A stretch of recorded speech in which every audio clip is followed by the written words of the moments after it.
Hello ladies and gentlemen, how you doing? Karibuni tena kwenye episode zenu pendwa kabisa za Crypto Reality Check almaarufu kama CRC. Utakuwa na mimi Tris Magno pamoja na Charity Aaron. Kumbuka conversation hizi zinaletwa kwenu kwa nguvu kubwa kabisa ya Inkryptus Wallet. So leo tuko hapa kwa ajili ya kuweza kuchimbua na kudadisi vitu tofauti ambavyo vitakupatia ukweli halisi kuhusiana na industry ya crypto. Na leo tuna topic moja amazing sana. Actually nadhani hii topic imeletwa kutokana na maswali ya watu. Inquiries zimekuwa ni nyingi sana, watu wanauliza, wanataka kujua exactly what is going on. Basically kutokana na vita ambayo inaendelea kati ya Marekani Israel dhidi ya Iran. Yes. Na wanataka kujua madhara ya vita hizi kwenye industry ya crypto yamekaa vipi. Na kwa kweli ni muhimu watu wakajua, maana watu wana maswali, wanatamani kujua kwa sababu watu wamewekeza na tarehe 28 inaitwa sijui operation, jina lake nimelisahau. Marekani waliwashambulia Iran na kumetokea misukosuko mingi sana. Israel ndio alianza kushambulia Israel ndio alianza kushambulia. Ni wale tu. Okay. Walishambulia Iran na kukawa na global unrest kubwa sana ambayo mpaka sasa hivi bado inaendelea. Of course. Sasa the impact ambayo watu wengi walitegemea itakuwa so far ndivyo ilivyokuwa, kwamba tumeona kumekuwa na ile hofu ya watu kwa sababu vita inaleta it's a risk off season. Vita inaleta hofu. Appetite ya kutake risk inakuwa ni ndogo sana. Kwamba mtu anasema hebu ngoja kwanza ili lipite kwanza afu tujue tunafanya nini. Kwa hiyo I think the whole industry imepata shake up. Sasa one thing ambacho pengine tungetaka kukichambua hapa kabla ya kwenda kuangalia madhara ya vita au position ya crypto industry kwenye vita, hebu tuiangalie Iran kwanza. Kwenye position ya crypto ikoje? Iran wako vizuri actually. Iran nadhani ndio moja kati ya nchi ambazo zina watumiaji wengi sana wa crypto. Na kwa kiasi kikubwa nadhani serikali yake, although it's not a crypto pro country 100%, lakini kwa kiasi kikubwa ni nchi ambayo ina support sana kuhusiana na mambo ya crypto. Obviously kwa sababu ya hivyo vizuizi ambavyo wanavyo. Wanatumia kama ni bypassing of the sanctions ambazo wamewekewa especially na Western Bank, kwa sababu nadhani Iran ni kama South Sudan, hawana Swift code.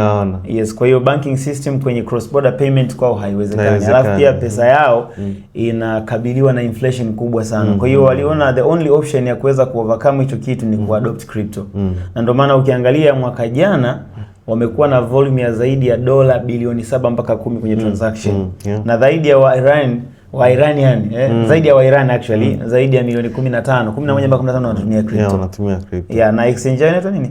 Inaitwa Nobitex. Nobitex actually ina watumiaji almost kama milioni 11 natively. Sasa turudi kwenye position hiyo. Serikali ya Iran imekumbatia sana crypto kwa kiasi kikubwa. Kwa sababu kwanza ukiangalia mwaka 2019 asilimia 2 mpaka 5 ya Bitcoin zinazomainiwa zote zilikuwa zinatoka Iran. Kwa sababu kule kuna mafuta mengi, kwa hiyo operation cost ya umeme ni ndogo, kwa hiyo wana convert into Bitcoin then wapate kufanya international au cross border payment kutokana kwamba wao benki zao haziwezi ku access hicho kitu. Lakini kuna masharti magumu sana ya utumiaji wa crypto ukiwa Iran. Cha kwanza wanaruhusu mine Bitcoin. Cha pili, ukisha mine Bitcoin lazima uwauzie Central Bank. Central Bank ya Iran ndio inanunua Bitcoin zote. Lakini kitu cha tatu, matumizi ya Bitcoin ya ndani ya nchi ya Iran yamekuwa totally banned. Kwa hiyo wanatumia Bitcoin kama ku escape sanction kwa kufacilitate cross border payments peke yake. Lakini pia watu wa ndani wanatumia Bitcoin kwa ajili ya kutunza purchasing power zao, kwa sababu hela yao ina inflation kubwa. Ukicompare na dola ina value ya zero kabisa. Yani it's valueless comparing to dollar. Ile real ya Iran. So Iran ni watumiaji wazuri wa crypto, na ndio maana tukiangalia baada ya ile shambulio la kwanza kulitokea tunasema nini? Extreme. Watu wengi sana withdraw kutoka kwenye hiyo exchange yao Nobitex. Wakawa ni kama vile watu wengi waliuza vitu vyao wakahamishia pesa kwenye crypto, wakawa wanahamisha mitaji kwamba hawajui there is uncertainty. Kwa hiyo ni bora wakahamisha hela zao, na the only way ya kuhamisha hela kutoka Iran na nchi nyingi ambazo zimekumbwa na vita actually kama Ukraine etc. wanatumia sana crypto kwa ajili ya kusave cross border payments na kufanya malipo nje ya nchi. Na unavyozungumzia tu crypto actually imekuja kuonekana sana kwenye huu msimu wa vita tuseme, kwa sababu tumeona kulikuwa na vita ya Russia na Ukraine. Sasa hivi kuna vita ya Iran. Zile cryptocurrency ambazo zina mhimili au zinalenga sana ku keep privacy kama Monero, kina Zcash, yes, zimekuwa zikifanya sana vizuri kwa sababu watu wengi ndo wamekuwa wakizikimbilia kwa sababu huwezi, ni vigumu kutrack kwamba hii ni address ya mtu fulani imeenda kwa mtu fulani. Kwa hiyo unaona Monero na Zcash kidogo zimefanya vizuri katika kipindi hichi ambacho kwenye nyingine bado zina struggle. Yes. Yeah. Na basically kitu kingine ambacho pengine watu wanataka ongekuwa vizuri wajue ni kwamba kipindi ambacho kunakuwa na vita basically tuna kitemu kama ni risk off season. Kwa maana kwamba appetite ya wawekezaji wengi inakuwa iko chini. Na kama ikiwa ni risk off season, appetite ya wawekezaji iko chini, maana yake by default watu wengi hawatapenda kuingiza pesa zao kwenye risky asset. Tukisema risky asset tuna include crypto, tuna include stocks na kadhalika.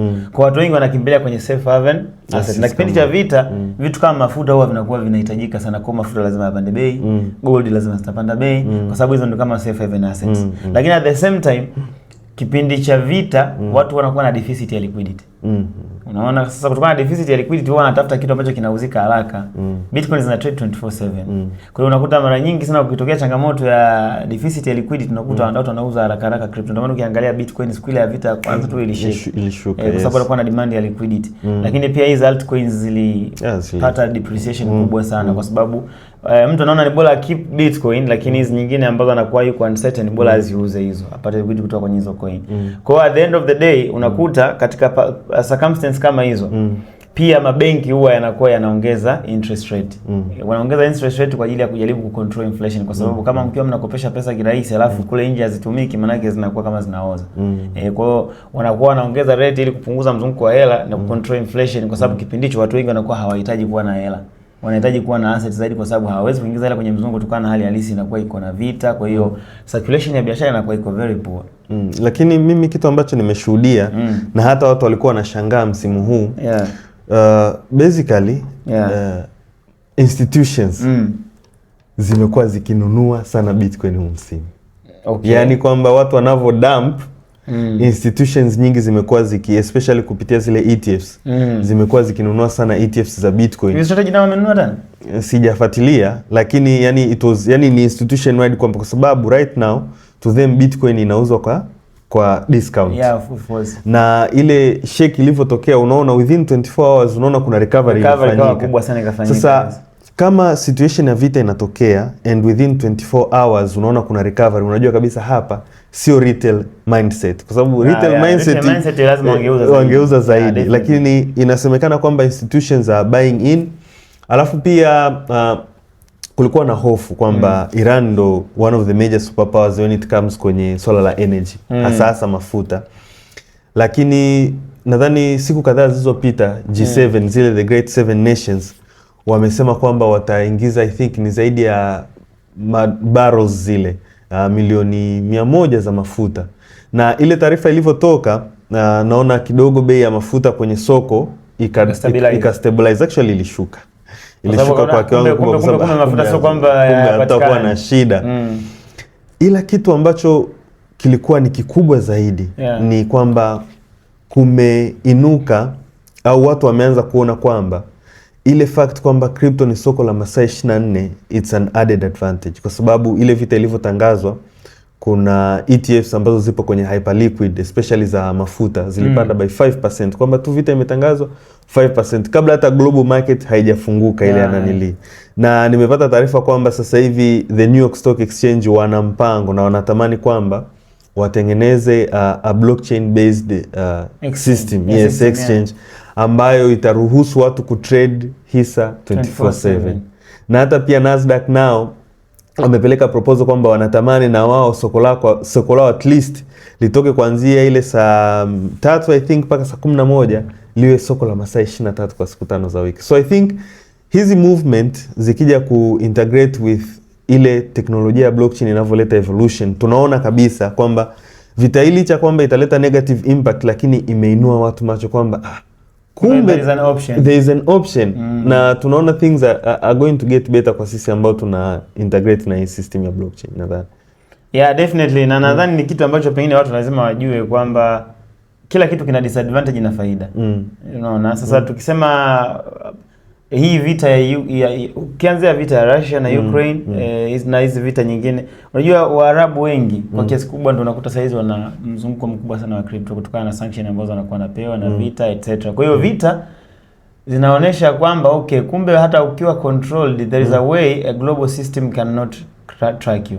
Kwa sababu najua tunasema blockchain operation ni transparent, lakini the bad thing you cannot tell exactly who is the person. Exactly. Kwa naweza nikatuma mimi akatuma yule. You cannot even understand kama zimetoka Ukraine zimekuja Tanzania, crypto zimeenda wapi. Kwa hiyo ni kitu ambacho kiko global na of course it's a big solution kwa makampuni kwa zile nchi ambazo zimenyimwa Swift kutokana na sanctions za kimataifa.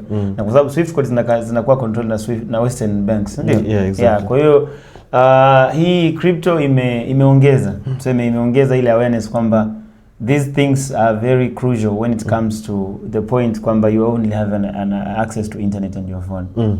Kwa sababu vitu vingine vyote viko centralized, kama benki hazijafunguliwa na nini, basi unaweza uka-access chochote kupitia simu yako as long as kuna connection ya internet. Na kitu kingine cha msingi zaidi ni kwamba watu wanakuwa wanapata wasiwasi peke yake kwamba zitaanza kupromoka and all that. Okay, we have to understand kwamba watu siku hizi wanafikiria kesho yao. Yaani mtu anaweza kauza bitcoin zake zote kwa sababu ya kusolve matatizo ya sasa hivi, akaacha kufikiria kuhusu kesho. Kwamba hata kama ata liquidate, lakini anakuwa na plan kabisa kwamba hela yangu ili iwe safe zaidi ikae wapi. Kwa unakuta mtu anaamua kununua crypto. Kwa sababu kwa mfano Iran, unajua bitcoin wanaitreat kama ni digital gold kabisa. Ndio maana hata ukifanya mining lazima uwauzie central bank. Ni kama Tanzania sasa ukipata gold lazima uwauzie serikali. Kule nao ukimine tu bitcoin zako unawauzia serikali. Serikali ukishawauzia wao ndio wanazitumia kwa ajili ya cross border payment, kwa ajili ya ku-overcome hizo sanctions. Kwa hiyo it's something ambacho nadhani watu waache kuwa na wasiwasi, lakini pia tukumbuke hizi impact ambazo zinatokea kwenye hizi crypto haziwezi kutokea kwenye crypto yoyote tu. Inategemea jamii ambayo wanatumia ile crypto wanakuwa affected vipi na vitu vinavyokuwa vinatokea. Na ndio maana nilikuwa nazungumza toka zamani kwamba yale mambo ya bula ni sijui whatever za yani ile collective movement ya coins siku hizi ni very rare sana kutokea. Kwa sababu kila coin itakuwa ina perform kutokana na impact yake. Kabisa. Kwa sometimes katokea kuna changamoto kubwa, lakini unakuta kuna coin nyingine haijawa affected kwa sababu ile changamoto ambayo imetokea au ile information au trigger information ambayo ipo hai-affect moja kwa moja jamii ya watumiaji wa coin fulani. Kwa hiyo huwezi ka expect kuna kama kutakuwa na impact yoyote. Yaani hapo niongezee kabla hujaendelea. Huo mfano wako ni kwamba ukiangalia kutoka mwaka jana angalia Bitcoin, Ethereum, angalia Solana. Zote zimeshuka. Lakini kushuka kwao kumetofautiana. Lakini ukija kuangalia mfano Monero, it's up 50% kutoka mwaka jana. Wakati wenzake wanashuka, anapanda. Kwa hiyo I think your point is very strong. Definitely. Na mimi naambia watu kabisa ile masuala ya kusema sisi tuna bulla ni sisi tuna nini, that thing are never existing nowadays. Yaani bulla ni ya kusema coin zote zinakimbia tu hivi ile sio hivi.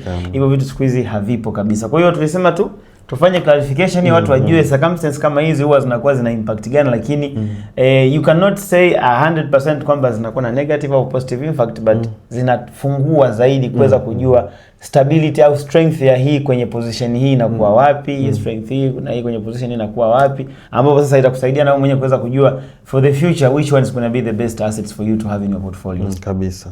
So ladies and gentlemen, nadhani tumefika mwisho wa Crypto Reality Check. Tulikuwa tunachambua madhara au tuseme impact ya vita ya Iran ambayo inaendelea sasa hivi kati ya Israeli, Marekani na Iran. Kuweza kujua impact yake inakuwa iko wapi kwenye industry ya crypto. Lakini nadhani tumeweza kufunguka, tumeweza kuelezea kwa ufupi sana ili uweze kujua kwamba impact hauwezi kaielezea moja kwa moja, lakini inategemea na circumstances. Negative zipo na positive pia zipo. Tuwakumbushe tu conversation hizi zinaitwa kwenu na Inkryptus Wallet, moja kati ya wallet bora kabisa ambao ukitaka kujenga portfolio zako za digital asset na kuaccess opportunity mbalimbali ambazo zinakuwa associated na digital asset ambazo zimejengwa kwenye teknolojia ya blockchain, basi hii wallet itakufaa wewe. Kwa hiyo tembelea Play Store ama App Store, alafu download Inkryptus Wallet, then jaribu kwanza kutumia, alafu tupatie feedback. Lakini kumbuka, kama bado hujapata elimu na unashindwa kuamua, basi slow down, just come and visit us, our social networks are there. Lakini pia tunapatikana Bongo Plaza floor namba 4. Njoo hapa tuulize maswali yako, alafu then ukishaelewa fanya maamuzi sahihi na ambayo yana taarifa pia. Ulikuwa na mimi Trace Magno pamoja na Charity Aaron. Tukutane, nasema see you next time and don't forget to subscribe. Bye. Inkryptus, yeah, that's the shield I trust. Crypto real, no hype, no rust. Blockchain dreams built block by block.